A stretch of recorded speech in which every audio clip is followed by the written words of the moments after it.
Good morning, students. In this video, we are going to deal with the poem called The Ball Poem from the chapter 5. The Ball poem was written by John Berryman. Before getting into the poem, let's have a short description about the poet. John Berryman was an American poet and scholar. He is best known for the Dream Songs 1969, which was a sequence of 385 poems. He won Pulitzer Prize for the Dream Songs. He also won National Book Award. And one additional information about John Berryman is his, he's one among the confessionalist. Confessionalist in sense the person who's dealing with most inner thoughts, that is inner feelings. He'll be giving a preference to the inner souls and inner feelings. In such kind of attitude, this poem was quoted. The poem describes how a boy feels when he loses the ball which he loves the most. The ball describes the young boy's childhood days and his innocence.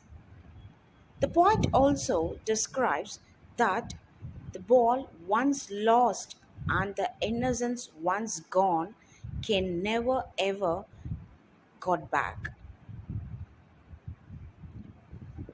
But it strongly gives the message to the boy that he should be strong enough to survive in this tough world to overcome the loss. The poet is talking about a little boy who has lost his ball. Once the boy was playing with his ball. All of a sudden, the ball skipped from his hand and went into the nearby water body. These incidents were keenly watched by the poet behind the screen, and he is eagerly waiting for the boy's reaction. What would be the next after losing the ball in the pool? He wants to know how the boy is going to handle this situation. The boy was struck with melancholy of sorrow and trembling fear. As he immersed in his sorrow, that he kept standing near the harbor for a very long time and kept on looking for his ball. The poet doesn't want to intrude on him because he feels that it is a mere waste one to console the boy by giving him money or to buy another new ball, as he thinks that the money may bring a new ball, but it'll never ever bring back the blushing memories which lingered with that ball. Linger means remain. So his blushing childhood days and pleasant evergreen memories of childhood phase still reminds with that ball. That is, he might have played with the ball with his close friends, relatives. Those memories and feelings were attached to the lost ball, so that only he cannot bear the loss of pain. The poet furtherly says that the time has come for the boy to learn his responsibility, and the poet he thinks that it is a perfect age, it is a perfect stage for the boy to learn his first responsibility in his career. The poet consoled himself that the boy will now learn the toughest lesson of life due to this loss. The lesson of accepting the harsh realities of life, that one day we will lose our loved ones and our loved things. In the present materialistic world, everything is temporary. Only those blushing memories and evergreen moments which we have spent earlier will be our remembrance forever. The poem has 18 lines and it is in the form of blank verse. What do you mean by blank verse? Blank verse is nothing but there will be no proper rhyming scheme like other poems.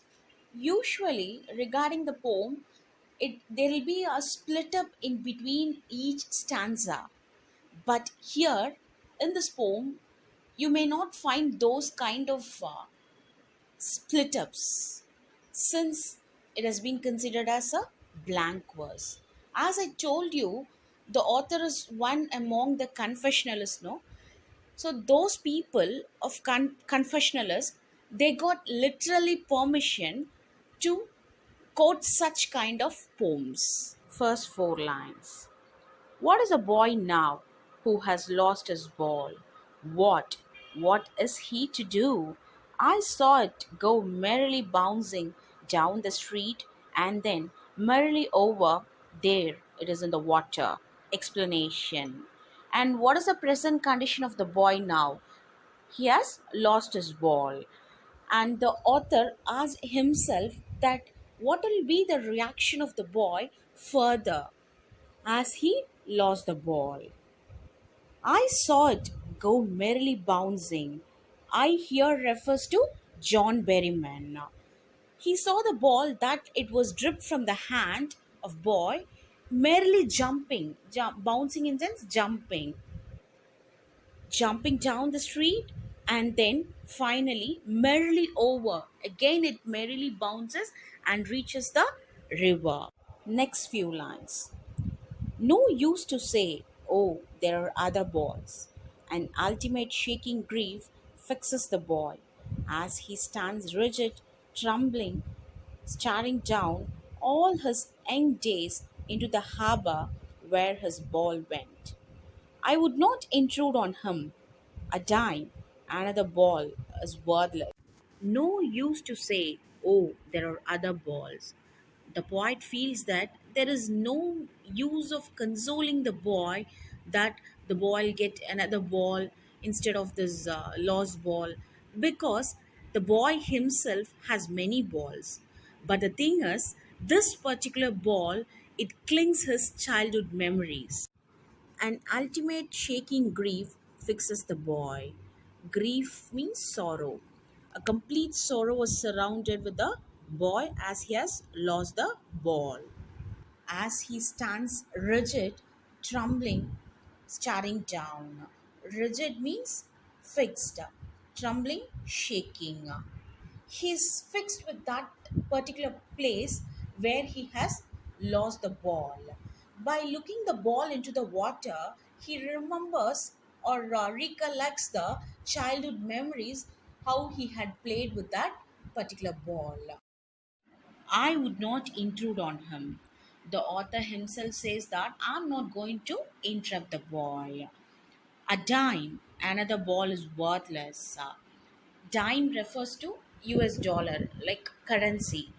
Though I'm ready to pay a money to get a new ball, but it is going to be a worthless one for the boy. Since the new ball cannot bring back his childhood memories. So the poet is considering this as a worthless one. Now he senses first responsibility. He also feels that this is the perfect age of the boy to sense his first responsibility of loss. Next few lines. In a world of possessions, people will take balls. Balls will be lost always, little boy. And no one buys a ball back. Money is external. In a world of possessions. What do you mean by world of possessions? It is nothing but a materialistic world in which people are running for their material needs, which we are always surrounded by some other materials, which is going to be a temporary one. For example, mobile phone. It is a temporary one, and it is a material. People will take balls. Balls will be lost always, little boy. Here, balls is nothing but materialistic things. You may buy many materials, but at the same time, you may lost them in a certain period of time, and you should be ready to accept the loss. and by the laws you should not get fed up, and you should not be idle with that laws. You should know how to come out from that loss, and to move ahead with your next stage of your life, such a way that you should not addict with your materialistic things.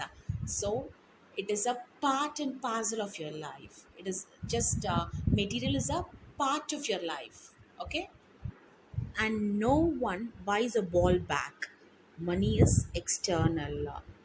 The voice here says a good message that everything you cannot buy with the money. Certain things you cannot get it by paying a money. So money is an external factor. Here external represents those feelings and emotions cannot be brought by the money. Next few lines. He is learning well behind his desperate eyes the epistemology of laws, how to stand up, knowing what every man must one day know, and most know many days how to stand up. He is learning well behind his desperate eyes. Desperate eyes is like hopeless. He lost all his hopeless that he'll get back his lost ball from the water. Behind his hopeless eyes, he is learning how to overcome the loss. The epistemology. What do you mean by epistemology? Epistemology is nothing but nature of laws. And by analyzing it, he's trying to stand up against the laws, knowing what every man must one day know. So all man should one day know that laws is a part of our life. You should know how to stand against the laws and move forward ahead your life. And that's the end of the poem. Thank you.